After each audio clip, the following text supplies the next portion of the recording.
छात्रों, कल हमने आपको अब तक हमने आपको इसमें अम्ल, क्षार और लवण के बारे में जानकारी दी थी कि अम्ल किसे कहते हैं, ये कितने प्रकार के होते हैं, शांत अम्ल, तरल अम्ल, प्रबल अम्ल, दुर्बल अम्ल और उनके गुण देखे। ठीक है, अब कुछ गुण इसमें हमने अम्लों में आपको एक गुण बताया था, एक लक्षण बताया था कि अम्ल धातुओं से क्रिया कर लवण व H2 गैस देते हैं, H2 गैस देते हैं। और ये पिछले 2-3 साल से लगातार आ रहा है कि धातुओं के अम्ल से होने वाली क्रिया का उदाहरण दीजिए और चित्र द्वारा समझाइए। तो उदाहरण के लिए मैं ले रहा हूँ जस्ता Zn प्लस H2SO4, ये हो गया धातु, ये हो गया अम्ल।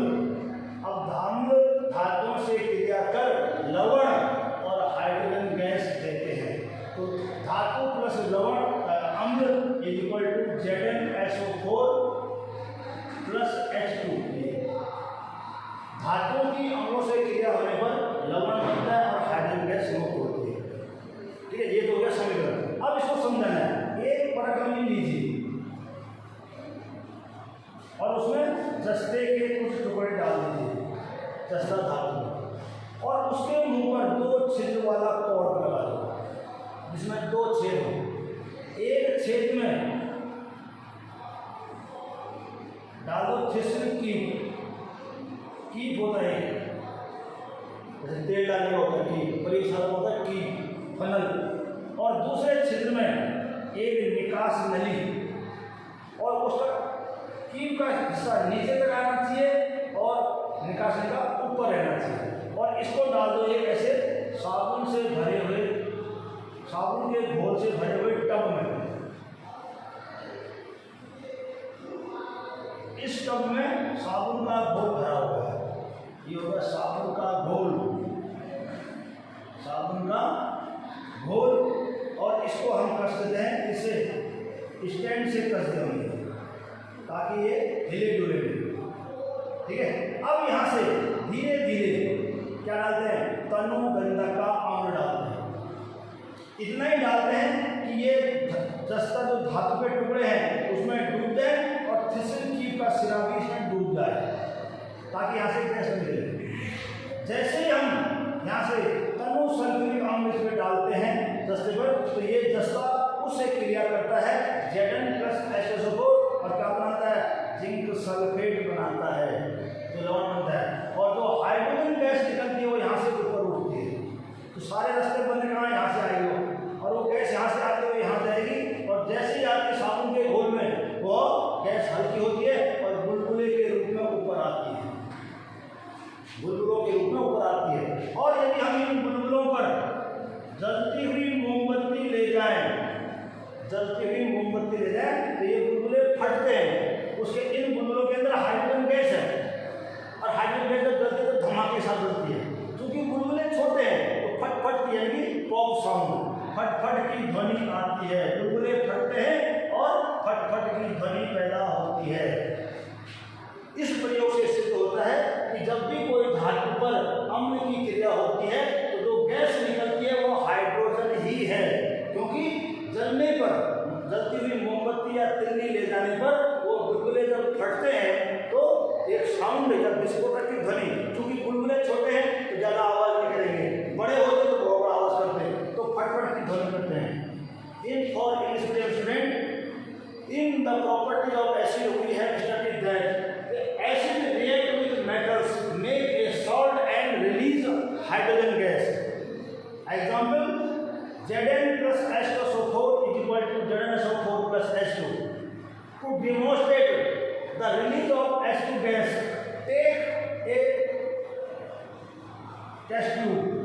take a test tube for a nali and put some grains of zinc on it.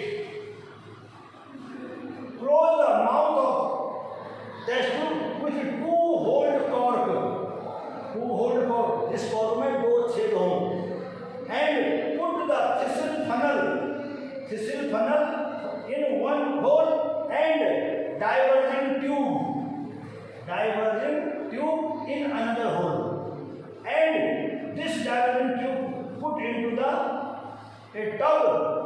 filled with the solution of soap. After adjusting with stand, slightly pour H2SO4 through the funnel into the test tube. As we pour H2SO4 into the test tube, the zinc reacted with H2SO4 and the reaction is zinc plus H2SO4. It is formed ZnSO4H2. ZnSO4 remains at the bottom and the H2 gas just arising from the solution, and from this it reaches to the solution of soap and makes bubbles of soap. Inside the bubbles H2 gas is present. To identify, to test that what gas is present inside the bubble, take a burning candle towards the bubbles. Then the bubbles explodes and makes pop sound. This pop sound proves that this gas is hydrogen. So it is very simple. Now the next अगला एक लक्षण और है धातुओं के oxide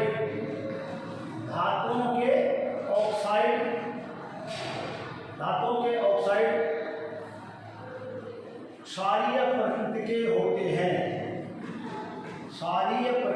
होते हैं। इसको हमने सिद्ध करना है। The oxides of metals oxides are basic in nature. Metal oxides are basic in nature. Prove that एक परख ले लीजिए, take a test tube and put some crystals of copper oxide on it. यानी एक परख ले ली, उसमें कॉपर ऑक्साइड के कुछ कण डाल दिए, ठीक है, और उसमें धीरे से क्या डालना है, तनु गंधक अम्ल, तनु हाइड्रोक्लोरिक अम्ल। क्या डाल दिया हमने, डाइल्यूट HCl। तो जैसे इसमें डाल दिया, इसकी और इसकी क्रिया होगी आपस में। तो ये क्रिया होती है CuO plus HCl is equal to CuCl2 plus H2O। दो कर दिया, बैलेंस करने के लिए, क्योंकि यहाँ H के दो हैं, यहाँ पे दो कर दिया, Cl के भी दो हो गए, यहाँ दो हो गया। यानी वह धातु का ऑक्साइड CuO इस HCl से क्रिया करता है और कॉपर क्लोराइड यानी कि लवण अर्थात साल्ट बनाता है, और जल यानी कि वाटर बनाता है। वाटर और ये बन गया जल। ध्यान रखना, ये एसिड या अम्ल है और ये है हमारा एसिड, ठीक है। तो अब हमने सिद्ध क्या करना है, धातुओं के ऑक्साइड क्षारीय प्रकृति के होते हैं। और इसके लिए हमने एक प्रयोग किया था, एक परख ले ली, उसमें कॉपर ऑक्साइड के कुछ क्रिस्टल डाल दिए, उसमें धीरे धीरे क्या डाला, तनु HCl डाला, और जब कोई इन दोनों की क्रिया हुई तो कॉपर ऑक्साइड प्लस HCl बन गया कॉपर क्लोराइड, और ये हल्के नीले रंग का विलयन बन जाता है, लाइट ब्लू कलर। अब हमने कल एक क्रिया को उदासीनीकरण बताई थी। जब एक अम्ल और एक क्षार आपस में क्रिया करते हैं तो लवण और जल बनता है। It means when an acid react with A base it forms salt and water. इस क्रिया को उदासीनीकरण कहते हैं। क्यों? अम्ल और क्षार की क्रिया के फलस्वरूप जो लवण बनता है वो उदासीन प्रकृति का होता है, वो न तो अम्लीय होता है न क्षारीय। क्यों? अम्ल के गुणों को क्षार नष्ट करता है, क्षार के गुणों को अम्ल नष्ट करता है। Acid destroy the property of base and base destroy the property of acid, then the salt is formed, it is called neutral. So this reaction is called neutralization reaction. ये तो था हमारा उदासीनीकरण क्रिया। ले लेना। अब इस समीकरण की तुलना आप इससे कीजिए। यहाँ है अम्ल प्लस क्षार, लवण प्लस जल, तो इसकी तुलना करो। अम्ल है, इधर लवण है, जल है, लेकिन यहाँ क्षार नहीं है, ये क्षार नहीं है। समझ रहे हैं? क्षारीय होना क्या चाहिए? जब जब अम्ल क्षार से क्रिया करता है तभी लवण और जल बनता है। यहाँ अम्ल है, लवण है, जल है, लेकिन ये क्षार नहीं है, ये धातु का ऑक्साइड है। इसका मतलब इस धातु के ऑक्साइड ने किसकी तरह व्यवहार किया है? क्षार की तरह व्यवहार किया है। अगर यहाँ पर क्षार होता तो भी लवण जल बनता, लेकिन यहाँ पर क्षार नहीं है, क्षार के जगह में क्या है? धातु का ऑक्साइड। इसका मतलब धातु का ऑक्साइड क्षार की तरह व्यवहार कर रहा है। यही तो हमें सिद्ध करना था कि धातुओं के ऑक्साइड क्षारीय प्रकृति के होते हैं। When acid and base react with each other, it makes salt and water. ठीक है? Then we compare this reaction with this one. Here acid is present. Here salt, here water. But here is not base. It is a metal oxide. This metal oxide behaves just like a base. So we can say that metal oxides are basic in nature. Basic in nature. अब इसका ठीक उल्टा कर दें। धातुओं के oxide अम्लीय प्रकृति के होते हैं। अम्लीय प्रकृति के होते हैं। यहाँ पे तो non metal oxides are acidic in nature. Acidic in nature, ये पहले वाले का उल्टा है। जहां हमने कहा था कि धातु के ऑक्साइड क्षारीय प्रकृति होते हैं, metal oxides are basic in nature. Now we have told tell you धातुओं के ऑक्साइड अम्लीय प्रकृति के होते हैं। It means non metallic oxides are acidic in nature. इसको समझने के लिए एक परखने लीजिए। और इसमें ताजा चूने का पानी, आपको पता है चूने का सूत्र होता है CaO, कैल्शियम ऑक्साइड। इसको बोलते हैं चूना, बिना बुझा हुआ चूना, लाइम, नॉन सैलेंट लाइम, बिना बुझा हुआ चूना। इसको जब हम पानी में घोलते हैं तो ये बन जाता है चूने का पानी, यानी कैल्शियम हाइड्रोक्साइड। चूना जो होगा पानी या जल, और ये होगा चूने का पानी। चूने का पानी यानी कैल्शियम हाइड्रोक्साइड। ठीक है? ताजा चूने का पानी इसमें डाल दिया। क्या डाल दिया? कैल्शियम हाइड्रोक्साइड तर्ज लेवल। और इसमें धीरे धीरे कार्बन डाइऑक्साइड, कार्बन एक अधातु है, नॉन मेटल है। कार्बन क्या है? नॉन मेटल अर्थात अधातु है। और इसका ऑक्साइड क्या होगा?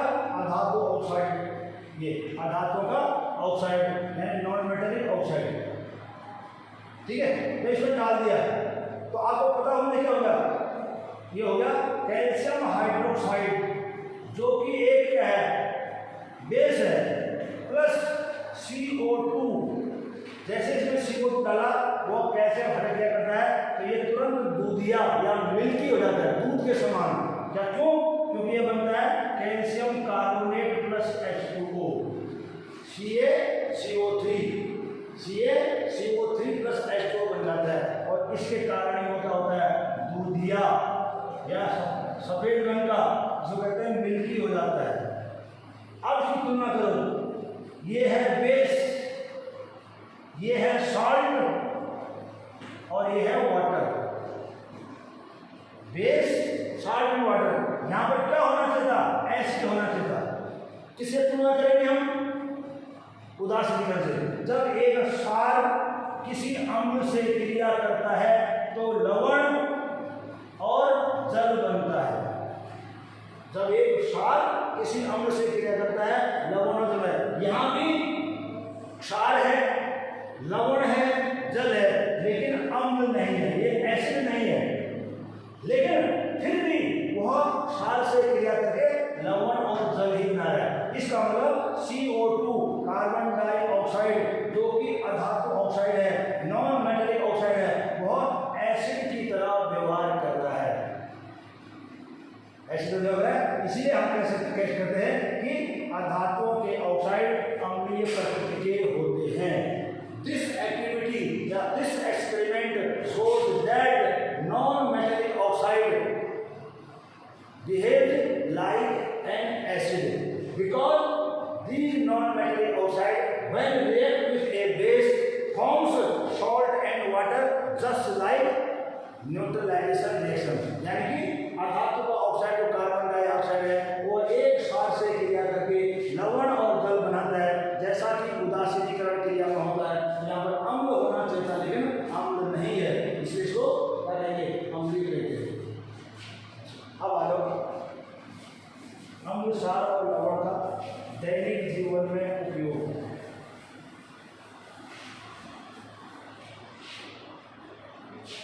अम्ल, क्षार व लवणों का दैनिक जीवन में उपयोग। The use of acid, base and salt in our daily life. Usages of acid, base and salts in our daily life, आज हम जानते हैं कि अम्ल, क्षार और लवण का हमारे दैनिक जीवन में बहुत बड़ा महत्व है। किसी न किसी टाइम में ये काम आते हैं, हमारे खाद्य पदार्थों में, हमारे दैनिक जीवन में कहीं न कहीं काम आते हैं। घर में रसोई में काम आने वाला साधारण नमक एक प्रकार का लवण है, कॉमन साल्ट कहते हैं उसको, जो अंग्रेजी कहते हैं कॉमन साल्ट और हिंदी में कहते हैं साधारण नमक। ठीक है, अब हम बात करें अम्लों से। अम्लों से लेते हैं पहले HCl, हाइड्रोक्लोरिक अम्ल। इसका उपयोग अधिकतर बड़े उद्योगों में, जहाँ बॉयलर होता है, पानी गर्म करते हैं, लगातार वो अंदर से गंदा होता जाता है, तो उद्योगों में बॉयलर को साफ करने के लिए, बॉयलर को साफ करने में काम आता है। या सिंक व सैनिटरी उद्योग में भी काम आता है, सफाई काम आता है। यहाँ पे काम नहीं होगा, आपके जो टॉयलेट को जो साफ करते हैं तो तेजाब की बोतल लाते हैं, औषधि, वो भी हाइड्रोक्लोरिक अम्ल होता है, उसमें लिखा होगा नमक का तेजाब, हालांकि वो डाइल्यूट होता है, तो ये भी टॉयलेट को साफ करने का काम आता है। तो HCl का उपयोग उद्योगों में काम आता है, बॉयलर को साफ करने आता है, सिंक और सैनिटरी उद्योग में काम आता है, सफाई कार्य में आता है। दूसरा आता है आपका HNO3, ये पहले हम अम्लों को ले रहे हैं, बेसिस को ले रहे हैं। अम्ल, यह एक नाइट्रिक अम्ल है, ठीक है, जिसका उपयोग यूरिया जैसे उर्वरक बनाने में काम आता है, विस्फोटक पदार्थ बनाने में काम आता है,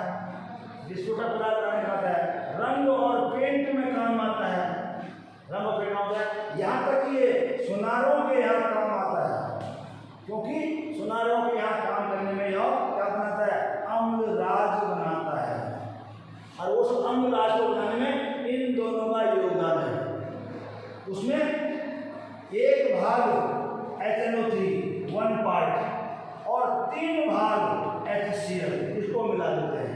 एक भाग HNO3 और 3 भाग HCl, दोनों ही कंसंट्रेट होने चाहिए, शांत होने चाहिए, गाढ़े, प्योर। जब एक भाग नाइट्रिक अम्ल और 3 भाग HCl अम्ल मिलाते हैं तो जो बनता है उसे अम्लराज या एक्वारेजिया कहते हैं। क्या कहते हैं? अम्लराज या एक्वारेजिया।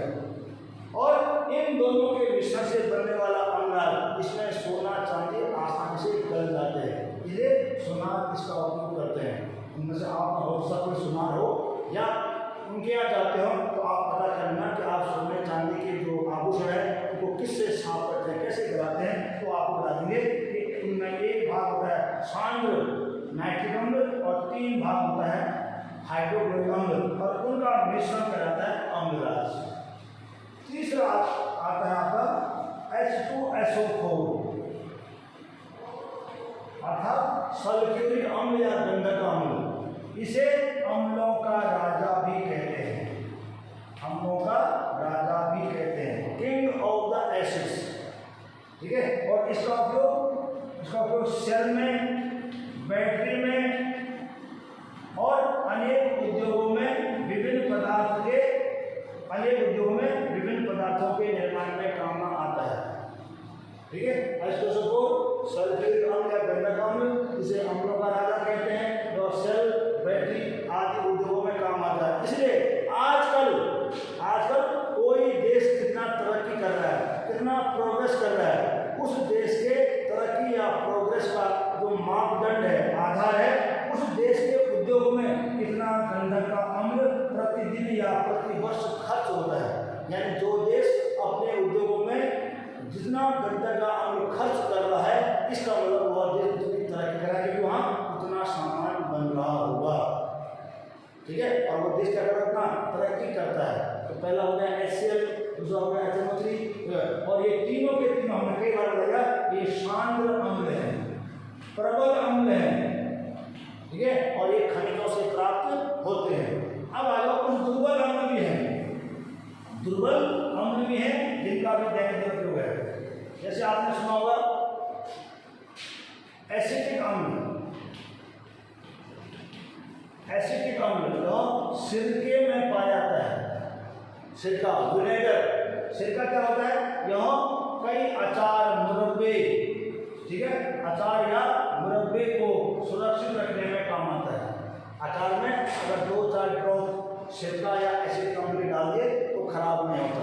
इसके अलावा जो फर्नीचर बनता है लकड़ी से, फर्नीचर बनता है, उसको भी कीटाणु रहित या कीटों से मुक्त करने के लिए, कीटों से मुक्त करने के लिए इसका सिंचाई करते हैं, यानी कि उपयोग किया जाता है। अब आ जाओ दूसरा सार, सार, सारों का उपयोग अनेक सार है, वो भी काम है। सबसे प्रमुख सार है कैल्शियम हाइड्रोक्साइड, अर्थात चूने का पानी, चूना है, चूने से बनता है। चूना का सूत्र है CaO, इसको जब पानी में घोलोगे तो क्या बनेगा, कैल्शियम हाइड्रोक्साइड बनेगा। चूने का पानी, इसका सबसे बड़ा उपयोग है घरों में सफेदी करने में, पुताई करते हैं, चूने की पुताई। तो बाजार से कली, ये कली है, कली चूना प्लस जल और इधर कैल्शियम हाइड्रोक्साइड, इसका उपयोग सफेदी करने के लिए काम में लाया जाता है। इसके अलावा जब किसी भूमि या मृदा, भूमि या मृदा में अम्लीयता बढ़ जाती है, अम्लीयता बढ़ जाती है, ऐसी हो जाती है तो वहाँ फसल नहीं होती है, उसकी अम्लीयता को भी समाप्त करने में इसका उपयोग किया जाता है। ये इसको उदासीन करता है या क्षारीय बना देता है। ठीक है, उसके अलावा NaOH और KOH ये भी क्षार हैं, इनका उपयोग महत्वपूर्ण उत्पाद बनाने में, जैसे साबुन हो गया, जैसे अपमार्जक हो गया, ठीक है, शैम्पू हो गया, ये सब किससे बनते हैं, इनसे बनते हैं। NaOH और KOH का उपयोग साबुन बनाने में, अपमार्जक बनाने में, शैम्पू बनाने में और कई पेट्रोलियम के शोधन में, कृत्रिम रेशम के निर्माण में इनका उपयोग बहुत अच्छे होता है। और एक सिंपल सा सार है MgOH का होल ट्वाइस, जिसे मैग्नीशियम हाइड्रोक्साइड कहते हैं। ठीक है, या इसका एक नाम और है milk of magnesia, milk of magnesia. ठीक है, मिल्क ऑफ मैग्नीशिया कहते हैं, मैग्नीशियम का दूध कहते हैं। इसका उपयोग जब पेट दर्द होता है, पेट में एसिडिटी बढ़ जाती है, जलन होता है, तो उसको राहत देने के लिए अगर आप इस सार का उपयोग करेंगे, इसको थोड़ा पी लेंगे तो आपको उस पेट जलन से, पेट में दर्द या जलन से राहत देता है, दर्द को कम करता है। क्योंकि कई बार एसिडिटी बढ़ जाती है, खट्टे ज़्यादा होते हैं, हमारे शरीर में अम्ल बनता है, तो उस अम्ल को उदासीन करने के लिए, क्योंकि एक सार है और हमें पता है कि जब हम अम्ल की सार से क्रिया करेंगे तो लवण बनता है। ठीक है, तो इसका नाम है मिल्क ऑफ मैग्नीशिया। तो हमने पहले अम्ल का बताया, अब क्षार का, और अब आते हैं कुछ लवणों का। इसका आता है लवणों का।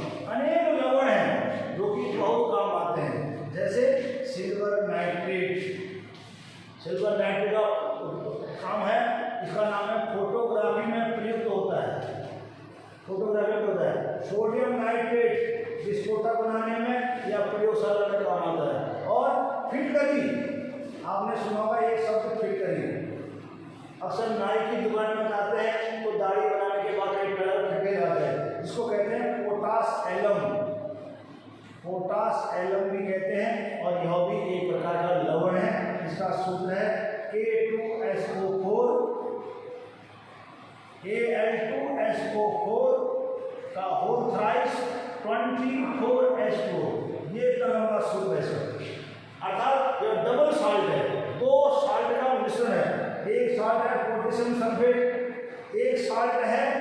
एल्यूमिनियम सल्फेट और 24 इसमें क्या है, क्रिस्टल जल है, क्रिस्टल जल है। इसके अलावा NaCl साल्ट है, जिसको हम नमक कहते हैं, जो हमारे खाद्य पदार्थों में काम आता है, खाने काम आता है। बिना नमक के भोजन स्वादिष्ट नहीं होता, इसलिए इसको साधारण नमक या कॉमन साल्ट कहते हैं। और भी कई साल्ट हैं जो हम आगे यूज करेंगे, जैसे सोडियम बाइकार्बोनेट, जिसको मीठा सोडा या खाने का सोडा कहते हैं, धावन सोडा, कपड़े धोने का सोडा, कपड़े धोने का सोडा, ये भी अनिल के लवण है। तो कई बार आपने कुछ चंद उदाहरण लिए हैं, चंद उदाहरण लिए हैं, कुछ अम्लों में से लिए हैं, कुछ क्षारों में से लिए हैं और कुछ लवणों में से लिए हैं। इन लवणों का हमारे दैनिक जीवन में बहुत बड़ा उपयोग है। आज इतना ही पढ़ाएंगे और कल हम देखेंगे क्या, पीएच। पीएच क्या है और पीएच स्केल यानी कि पीएच पैमाना किसे कहते हैं, जिसके आधार पर हम ये तय करेंगे कि हमारे शरीर का पीएच कितना होता है और हम जो पदार्थ खाते हैं उनका पीएच कितना होना चाहिए। ठीक है, इसको कैसे मापते हैं, इसकी कहाँ से शुरू है। तो आज के लिए इतना ही और इसको पढ़िए, से नोट्स बनाएंगे। ठीक है, कल हम शुरुआत करेंगे पीएच और पीएच स्केल से।